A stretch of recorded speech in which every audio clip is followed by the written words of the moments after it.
Hello दोस्तों, मैं हूं उदय रंजन और आज आपके लिए DHFL पे दीवान हाउसिंग फाइनेंस कॉरपोरेशन लिमिटेड पे मैं एक वीडियो लेके आया हूं। क्योंकि आप इसमें देख सकते हैं कि यहां पे 149 पे ये क्लोजिंग है आज का। और ये 9.26% आज ऊपर था। 12 पॉइंट अपने प्रीवियस क्लोज से ये ऊपर है। और ये इसमें ऐसा क्या हुआ कि ये बहुत बड़ा सा मूवमेंट आया, तो वही चीज़ हम लोग मैं आपको यहाँ पे बताऊंगा। और उसमें क्या ऐसा न्यूज़ आया, क्या इसमें इम्पोर्टेंट चीज़ हुआ कि ये स्टॉक इतना ऊपर गया है, वो मैं आपको यहाँ पे बताने वाला हूँ अभी। तो देखिए, इसका प्रीवियस क्लोज जो प्रीवियस डे इसका क्लोजिंग प्राइस था वो 136.55 था। इसका ओपन आज का जो प्राइस है वो 137 हुआ। 137.50 पे ये ओपन हुआ। और उसका लो भी वही है। देखिए यहाँ पे लो आप देख सकते हैं, लो भी 137.50। तो लो और ओपन दोनों सेम है। और हाई इसका देखिए 154 तक गया है, 154.80 तक इसका हाई गया है। और क्लोज इसका 149.50 पे ये हमारा LTP होता है। तो लास्ट ट्रेडेड प्राइस हमारा यहाँ पे ये दिखा रहा है। तो देखिए यहाँ पे 149.20 पे ये क्लोजिंग हुआ है। और ये 9.26% आज ऊपर होके और बंद हुआ है। तो देखिए इसमें ऐसा क्या है और इसका क्या न्यूज़ आया, तो वो मैं आपको न्यूज़ बताने वाला हूँ। तो देखिए अभी इसका हम लोग थोड़ा देख लेते हैं, बेसिक डिटेल जो है वो देख लेते हैं हम लोग। तो देखिए यहाँ पे अगर आप देख पाते हैं तो यहाँ पे वी वैप जो है, वॉल्यूम वेटेड एवरेज प्राइस यहाँ पे है 148.64 है। और ये अभी ट्रेड कर रहा है देखिए 149.20 पे, जो कि हमारा वॉल्यूम वेटेड एवरेज प्राइस से ज़्यादा प्राइस है। तो ये एक पॉजिटिव चीज़ का इंडिकेशन होता है कि अगर वॉल्यूम वेटेड एवरेज प्राइस कम है और इसका प्राइस ऊपर चल रहा है उसके, तो इसका मतलब इसमें थोड़ा ये इसमें पॉजिटिव एक मूवमेंट आ रहा है इसमें। तो ये हमारा ये डिनोट करता है। तो देखिए इसका 52 वीक हाई हम लोग 691 है, हम लोग देख रहे हैं यहाँ पे। और 52 वीक लो है 96। तो 96 पे ये हो के कंपनी 4 फरवरी 2019 को, और ये 149 तक अभी जा चुकी है। तो देखिए कम से कम अपने 52 वीक लो से ये कम से कम 25% ऊपर, मतलब 50% ये ऊपर कंपनी जा चुकी है। तो 96 अगर हम लोग देखें और कैलकुलेट करें तो 149 हमारा 50% के आसपास में आता है। तो 50% ये कंपनी वहाँ से इंक्रीज़ हो चुकी है अपने 52 वीक लो से। ये 4 फरवरी, अभी कितना दिन हुआ मान लीजिए, अगर ये 4 पूरा फरवरी मान ले और मार्च, आज मार्च का 28 है, तो 28 को ये कंपनी कम से कम 2 मंथ में ये 50% का मूवमेंट दे चुकी है। तो देखिए इसका हम लोग एनालिसिस कर लेते हैं एक बार। और देखिए यहाँ पे मैं आपको दिखा दूँ कि सिक्योरिटी वाइज जो डिलीवरी पोजीशन है ये 28 मार्च का आप देख रहे हैं यहाँ पे। और वो ये है 12.85% का इसका delivery quantity to traded quantity percentage है। मतलब जितना इसमें टोटल क्वांटिटी ट्रेड हुआ है उसमें से डिलीवरी के लिए इसमें 12.85% डिलीवरी पे गया है। और बाकी जो है 100 में से अगर माइनस करते हैं हम लोग 12.85, तो हमारा 87.15 आता है। तो ये हमारा ट्रेड हुआ है आज के दिन में। तो ये 12.85% आप देख रहे हैं यहाँ पे डिलीवरेबल क्वांटिटी है। तो एक चीज़ मैं आपको इसमें दिखाना चाहता हूँ कि आप यहाँ पे देखिए कंपनी इन्फॉर्मेशन में, तो यहाँ पे आप यहाँ पे देखिए न्यूज़ वेरिफिकेशन यहाँ पे लिखा हुआ है जो। तो देखिए इसमें क्या लिखा हुआ है कि एक्सचेंज ने बोला कि जो न्यूज़ आया था हमारा उसमें क्लैरिफिकेशन के लिए यहाँ पे एक इनको नोटिफिकेशन दिया गया कि क्या वो मतलब जो न्यूज़ आया है इस कंपनी में, और ये जो मीडिया में न्यूज़ आ रहा है वो क्या सही है या फिर सही नहीं है। तो देखिए यहाँ पे वेदर सर्च negotiation were taking place and B, इनको दो ऑप्शन दिया गया कि आप बताइए कि इनमें से क्या है। Whether company are aware of any information that has not been announce to the exchange, जो कि एक्सचेंज द्वारा ये अनाउंस नहीं किया गया है। और उसमें ये कंपनी अवेयर है या नहीं उस चीज़ से, जो मीडिया में इंफॉर्मेशन आ रहा है उससे ये कंपनी अवेयर है या नहीं, उनसे ये पूछा गया है। तो देखिए यहाँ पे हम लोगों ने देखा, तो मैं आगे चल के इसको बता देता हूँ कि इसमें न्यूज़ क्या था। तो देखिए मैं कुछ दिन पहले का भी एक न्यूज़ दिखा देता हूँ कि यहाँ पे देखिए इसमें का कंपनी का सबसे बड़ा प्रॉब्लम है लिक्विडिटी का प्रॉब्लम। तो अगर इसमें कंपनी में लिक्विडिटी आती है तो बहुत ही ये कंपनी ऊपर की तरफ जाएगी। और ये देखिए इसमें कुछ दिन पहले अगर आप यहाँ पे स्क्रीन पे देखिए, यहाँ लिखा हुआ है कि जो भी स्टेक है वो अवांस फाइनेंशियल का, उसको सेल कर रही है कंपनी। 6% का उसने गेन किया है उस दिन में, क्योंकि उसने अप्रूव कर दिया स्टेक सेल इन अवांस फाइनेंस। अवांस फाइनेंस का जो स्टेक है उसको सेल करने के लिए अप्रूव कर दिया है इस कंपनी में। देखिए कंपनी का सबसे बड़ा प्रॉब्लम लिक्विडिटी का है, और लिक्विडिटी अगर इसमें कहीं से भी आएगी तो ये कंपनी ऊपर की तरफ जाएगी। तो इसमें अगर मान लीजिए कि ये न्यूज़ है इसमें कि DHFL में मान लीजिए अगर कोई सेल किया जा रहा है, तो अगर कुछ इसका पार्ट सेल किया जाए और अवांस फाइनेंशियल इसी का है, तो इसको अगर सेल करता है कंपनी तो कंपनी में लिक्विडिटी आएगी। और ये लिक्विडिटी क्यों है, इसका लिक्विडिटी क्रंच का इसमें प्रॉब्लम है, लिक्विडिटी क्रंच हुआ है। तो इसमें क्या हो रहा है कि ये कंपनी लोन देती है। तो ये आप देख सकते हैं कि दीवान हाउसिंग फाइनेंस लिमिटेड जो है ये लोन देता है कंपनी। तो अगर इसमें फ्रेश मनी कहीं से नहीं आ रहा है तो ये कंपनी आगे लोन देने में ये लोन नहीं दे पाती है कंपनी। तो इसलिए इसमें कम से कम फ्रेश मनी कुछ ना कुछ इसमें आना ज़रूरी है। तो देखिए ये तो पहले का न्यूज़ था जो मैंने आपको बताया, और ये आज का न्यूज़ है। इसमें क्या है कि ये कंपनी 16% ये 1 मंथ में ऊपर जा चुकी है, और इसका जो 1 ईयर का लॉस था वो 71% का था। और आगे इसमें हम लोग देखेंगे कि आज इसका 10% का मूवमेंट हुआ। और इसमें क्या हुआ कि एक न्यूज़ आया कि DHFL में जैसे एक कंपनी है पिरामल, आप देख सकते हैं यहाँ पे, ये पिरामल इंटरप्राइजेज़ है। तो उसमें क्या हुआ कि मीडिया का एक रिपोर्ट इंडिकेट कर रहा है, ये अभी कंफर्म नहीं हुआ है कि क्या है, ये मीडिया का रिपोर्ट है। और उसमें ये बताया जा रहा है ऐसा कि पिरामल इंटरप्राइजेज़ जो है उसने मतलब ये दीवान हाउसिंग फाइनेंस कॉरपोरेशन लिमिटेड में अपना कुछ स्टेक वो बाई कर रहा है इसमें से। तो इसी को मतलब स्ट्रेटेजिक बाइंग ऐसे बोलते हैं। और ये DHFL बहुत दिनों से स्ट्रेटेजिक इन्वेस्टर की तलाश में है, और ये खोज रहा है कि कोई तो मिले स्ट्रेटेजिक इन्वेस्टर जिससे हम लोग मतलब उसमें लिक्विडिटी आए इस कंपनी में। तो देखिए ऐसा ये कंपनी हो रहा है। तो इसमें एक पिरामल इंटरप्राइजेज़ का न्यूज़ आया है कि ये कंपनी मतलब इंटरेस्ट दिखा रही है स्ट्रेटेजिक इन्वेस्टर बनने के लिए, और इसमें मतलब ये कंपनी इसमें बाई कर सकती है कुछ स्टेक इसका। तो उसी के चलते ये थोड़ा आज देखिए आज का इसका मूवमेंट 9.26% इसका अपर मूवमेंट हुआ। तो सिर्फ इसी न्यूज़ के चलते ये इतना मूवमेंट हुआ है। तो इसमें क्या है कि अगर मान लीजिए ये न्यूज़ सच हो जाता है और ये ट्रू हो जाता है अगर ये न्यूज़, तो इसमें लिक्विडिटी अच्छा खासा आ जाएगा, और इस कंपनी का लिक्विडिटी का प्रॉब्लम सॉल्व हो सकता है, क्योंकि उसको फ्रेश मनी देने वाले और फ्रेश बाइंग करने वाले इसमें वो मिल जाएंगे।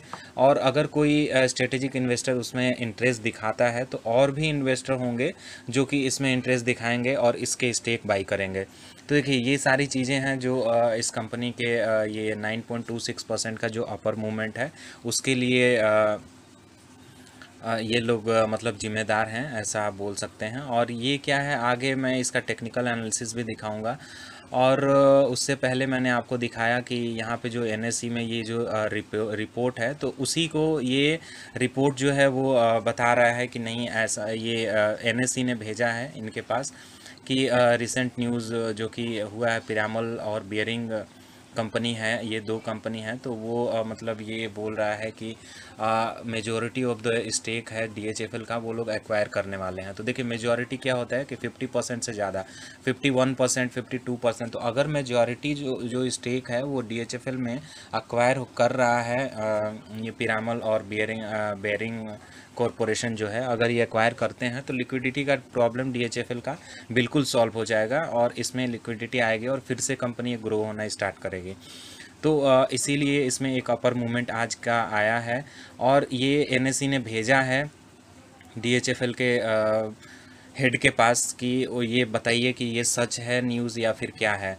तो इसमें देखिए यहाँ पे लिखा हुआ है कि वेदर सच निगोशिएशन और टेकिंग प्लेस और नॉट, मतलब ऐसा निगोशिएशन हो रहा है क्या आप लोग के बीच में या नहीं हो रहा है, आप लोग NSE को बताइए, और एक्सचेंज को आप लोग को बताना पड़ेगा। बिना एक्सचेंज को बताए अगर ऐसा हो रहा है तो इसका मतलब वो सही नहीं है, और ये रूल्स के खिलाफ है, रूल एंड रेगुलेशन के खिलाफ है। तो वही यहाँ से ये क्लैरिफिकेशन मांगा गया था। तो ये क्लैरिफिकेशन यहाँ पे सॉल्व हो गया, और ये न्यूज़ है आप देख रहे हैं कि ये 5 बजे का न्यूज़ है, 5:06 IST आप देख सकते हैं। तो ये कंपनी डिनाइज रिपोर्ट, तो उसी रिपोर्ट को ये कंपनी डिनाई कर रही है कि नहीं ऐसा हम लोगों ने कुछ नहीं बोला, और उसको पूरे तरीके से उन्होंने डिनाई कर दिया है। तो अब हम लोग देख लेते हैं इसका टेक्निकल एनालिसिस, थोड़ा सा इसमें देख लेते हैं। तो देखिए अभी मैंने 15 मिनट्स का चार्ट यहाँ पे लगाया हुआ है, ये 15 मिनट्स का चार्ट आप देख सकते हैं। यहाँ पे देखिए ये एक न्यूज़ है, वही न्यूज़ है ब्रीफ। दीवान हाउसिंग फाइनेंस कॉरपोरेशन ने बोला है कि ऐसा फर्दर डिस्कशन का करना अभी हम लोग को नहीं करना है, जब तक कि कोई स्ट्रेटेजिक इन्वेस्टर इसमें आ नहीं जाता, तब तक हम लोग इस पर कुछ भी डिस्कशन नहीं करने वाले। और यहाँ पे एक न्यूज़ आया था कि क्राइसिल ने थोड़ा इसका रेटिंग जो था वो थोड़ा इसमें डाउनग्रेड किया था। तो यहाँ थोड़ा सा ऐसे लगा था कि ये कंपनी और भी नीचे जाएगी। और अगर यहाँ पे आप देख सकते हैं तो देखिए यहाँ पे क्राइसिल का वो है CRISIL जो होता है, ये क्रेडिट रेटिंग कंपनी है। और इसमें क्या है कि दीवान हाउसिंग DHFL का उन्होंने यहाँ पे आप देख सकते हैं कि डाउनग्रेडेड यहाँ पे लिखा हुआ है, तो उन्होंने A2+ दिया है इसको। और ये बॉन्ड्स का है और ये डेट इंस्ट्रूमेंट का है। तो यहाँ पे थोड़ा सा डाउनग्रेड किया है उन्होंने इसका रैंक, दीवान हाउसिंग फाइनेंस कॉरपोरेशन लिमिटेड का। तो ये बहुत सारी न्यूज़ हैं इसमें, और इसके ऊपर जाने के चांसेस हैं। तो अगर इसमें लिक्विडिटी आती है कैसे भी करके, तो उसी लिक्विडिटी के चलते इसका मार्केट में प्राइस ऊपर जाएगा। तो देख लीजिए अभी हम लोग यहाँ पे मैं आपको बता देता हूँ, टेक्निकल एनालिसिस करके दिखा देता हूँ। तो देखिए पहले हम लोग इसका मूविंग एवरेज कन्वर्जेंस डाइवर्जेंस देख लेते हैं। तो देखिए ये हमारा 15 डे का चार्ट है। अगर मैं 1 आवर का यहाँ पे अगर चार्ट लगाता हूँ, तो यहाँ देखिए ये जो ब्लू लाइन है ये ऊपर की तरफ है और ये जो रेड लाइन है ये नीचे है। तो ये इंडिकेट कर रहा है कि इसमें एक पॉजिटिव मूवमेंट है और ये पॉजिटिव जा रहा है ऊपर की तरफ, और इसमें और भी पॉजिटिव मूवमेंट आ सकता है। ये हमारा ब्लू लाइन ये इंडिकेट कर रहा है। और देखिए इसका RSI अगर हम लोग देखें तो रिलेटिव स्ट्रेंथ इसका हाई हो चुका है। और अगर ये 70 से ऊपर जाता है, देखिए अभी भी ये 71 पे है, अगर आप देख पा रहे हैं उधर। तो देखिए अभी ये 71 पे है, और अगर 70 से ऊपर होता है तो ये हमारा रेड सिग्नल माना जाता है। वहाँ से एक बार तो नीचे आता ही है प्राइस। और यहाँ पे देख लीजिए आप कि यहाँ 70 से ऊपर गया था इसका RSI, और वहाँ से देखिए इसका प्राइस कैसे नीचे की तरफ आया। तो यहाँ से ऐसे नीचे की तरफ आया और इसका RSI भी नीचे की तरफ आया, और यहाँ जाके जब ओवर सोल्ड हो गया यहाँ पे, तो फिर से इस कंपनी में पॉजिटिव मूवमेंट आना स्टार्ट किया। तो अभी ये ओवरबॉट जोन में है, तो अभी शॉर्ट टर्म के हिसाब से ये बाइंग करने लायक नहीं है। और ये शॉर्ट टर्म में अगर हम लोग अपर लेवल पे बाई करते हैं तो यहाँ से मे भी हम लोग को लॉस खाना पड़ सकता है, और इसमें लॉस हो सकता है। तो ये हमारा RSI ये बता रहा है। और मैं आपको दिखा देता हूँ EMA। हम लोग एक्सपोनेंशियल मूविंग एवरेज देख लेते हैं और उसका हम लोग EMA क्रॉस देख लेते हैं। तो देखिए EMA क्रॉस हमारा बता रहा है यहाँ पे पॉजिटिव क्रॉस हुआ है, और ये पॉजिटिव क्रॉस जो गोल्डन क्रॉस हम लोग बोलते हैं, ऊपर की तरफ जो रेड लाइन है इसमें ऊपर है, और ये जो ग्रीन लाइन है वो नीचे की तरफ है। तो देखिए अगर रेड लाइन हमारा ऊपर की तरफ होता है तो ये एक पॉजिटिव मूवमेंट का इंडिकेशन होता है, और यहीं से अगर हमने बाई किया होता तो देखिए यहाँ से कैसे इसका प्राइस ऊपर गया है। तो ये EMA क्रॉस बहुत ही अच्छा इंडिकेटर है, और इसको हम लोग यूज़ कर सकते हैं किसी भी कंपनी का एनालिसिस करने में। और यहाँ पे मैं आपको और भी चीज़ दिखाना चाहूँगा। तो देखिए EMA क्रॉस को मैं हटा देता हूँ, और MACD को भी हटा देता हूँ, RSI को भी हटा देता हूँ, और इसमें है एक ADX जो कि हमारा एवरेज डायरेक्शनल इंडेक्स होता है। ये हमारा बताता है कि इस डायरेक्शन का स्ट्रेंथ कितना है। तो देखिए इस डायरेक्शन का स्ट्रेंथ यहाँ से थोड़ा पॉजिटिव हुआ है, और ये 41 पे चला गया है। तो अगर ये और ऊपर की तरफ जाता है तो इसका मतलब इसका स्ट्रेंथ जो इस ट्रेंड है ये हमारा अप ट्रेंड है, तो अप ट्रेंड में जो स्ट्रेंथ है उसका इंक्रीज़ हो रहा है। और अगर ये नीचे की तरफ आ जाता है यहीं से, तो जो ये हमारा स्ट्रेंथ था वो डिक्रीज़ कर रहा है। तो अभी तो हमारा स्ट्रेंथ जो है वो अप ट्रेंड का ये पूरा ही पॉजिटिव में है, और ये ऊपर जा चुका है 41 पे। यहाँ से देखते हैं क्या होता है आगे। तो और एक है, मैं सिंपल EMA आपको दिखा देता हूँ। एक्सपोनेंशियल मूविंग एवरेज जो हमारा सिंपल है, मूविंग एवरेज एक्सपोनेंशियल, तो इसको हम लोग देख लेते हैं। तो देखिए ये अपने 9 डे ईएमए से ऊपर है और ये क्लोजिंग बेसिस पे हमारा होता है 9 डे का जो एक्सपोनेंशियल मूविंग एवरेज है, ये क्लोजिंग बेसिस पे अगर देखें तो यहाँ से ये ऊपर ही है। तो अगर ये ईएमए से ऊपर होता है इसका प्राइस, तो ये पॉजिटिव सिग्नल माना जाता है और इसमें बाइंग का सिग्नल बन सकता है। तो देखिए ये तो 1 आवर का चार्ट था। अगर 1 डे का हम लोग चार्ट देखें तो 1 डे के चार्ट में ये हमारा जो स्ट्रेंथ है, जो एडीएक्स है, ये नीचे आ चुका है। मींस जो डाउन ट्रेंड है, डाउन ट्रेंड अब यहाँ से ख़त्म होने वाला है। तो देखिए ये क्या होता है कि अगर ये हमारा डाउन ट्रेंड था, तो डाउन ट्रेंड में अगर ये नीचे की तरफ इसका प्राइस आया तो इस हमारा एडीएक्स ऊपर की तरफ गया। तो अगर प्राइस इसका नीचे की तरफ आया तो इसका एडीएक्स ऊपर की तरफ गया। ऐसा क्यों? क्योंकि जो हमारा डाउन ट्रेंड चल रहा है उसमें ये और भी स्ट्रांगनेस ला रहा है। अगर यहाँ से प्राइस नीचे आ रहा है इसका मतलब डाउन ट्रेंड स्ट्रांग हो रहा है। तो अगर डाउन ट्रेंड स्ट्रांग होगा तो हमारा एडीएक्स ऊपर की तरफ जाएगा। तो यहाँ से देखिए एकदम ही नीचे की तरफ आ चुका है, इसका मतलब जो डाउन ट्रेंड है वो ख़त्म होने वाला है अभी। और अगर और भी इस यहाँ से नीचे आता है तो डाउन ट्रेंड हमारा बिल्कुल ख़त्म हो जाएगा और वहाँ से एक अप ट्रेंड स्टार्ट होगा। तो देखिए यहाँ पे इंडिकेशन भी है मॉर्निंग डोजी स्टार का, और ये हमारा बुलिश रिवर्सल होता है मॉर्निंग डोजी। अगर आपने टेक्निकल एनालिसिस पढ़ा होगा तो इसके बारे में आप लोग थोड़ा बहुत जानते होंगे। और इसका रिलायबिलिटी भी यहाँ पे हाई दिखा रहा है। तो रिलायबिलिटी अगर हाई है मॉर्निंग डोजी का, तो ये हमारा बहुत ही पॉजिटिव माना जाता है यहाँ से। तो देखिए एडीएक्स हम लोग यहाँ से अगर देख रहे हैं तो ये एडीएक्स मेरा बहुत ही पॉजिटिव सिग्नल दे रहा है यहाँ से। तो अभी कुछ दिन इसमें वेट कर लेते हैं हम लोग और इसको देख लेते हैं कि कहाँ तक इसका प्राइस जाता है। अगर इसमें और भी फर्दर कोई पॉजिटिव मूवमेंट आता है तो फिर हम लोग इसमें इसको बाई कर सकते हैं और इसमें हम लोग प्रॉफिट बना सकते हैं। लेकिन हम लोग को क्लियर इंडिकेशन के लिए वेट करना होगा।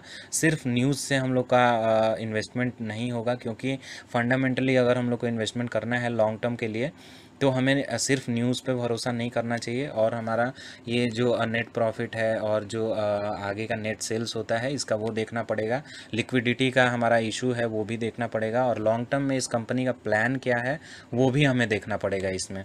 तो ऐसे बहुत सारे फैक्टर हैं जो लॉन्ग टर्म के लिए हमें इसमें इवैल्यूएट करना पड़ेगा। तो अभी सिर्फ एक न्यूज़ आया है और उस न्यूज़ के ऊपर हम लोग अपना पूरा ही इन्वेस्टमेंट का एक्टिविटी डिपेंड नहीं कर सकते, और उसी के चलते हम लोग इन्वेस्टमेंट इसमें नहीं कर सकते। तो एक क्लियर इंडिकेशन जब भी आ जाएगा, जब भी क्लियर हो जाएगा कि पिरामल या फिर जो दूसरी कंपनी है स्ट्रेटेजिक इन्वेस्टर हैं वो इस कंपनी में इंटरेस्ट ले रहे हैं और ये कंपनी अच्छा से उसमें लिक्विडिटी का प्रॉब्लम इसका ख़त्म हो रहा है और अच्छा से उसमें अगर लिक्विडिटी आ रहा है तो फिर हम लोग इस स्टॉक में अपना बाइंग पोजीशन लगा सकते हैं। थैंक यू दोस्तों।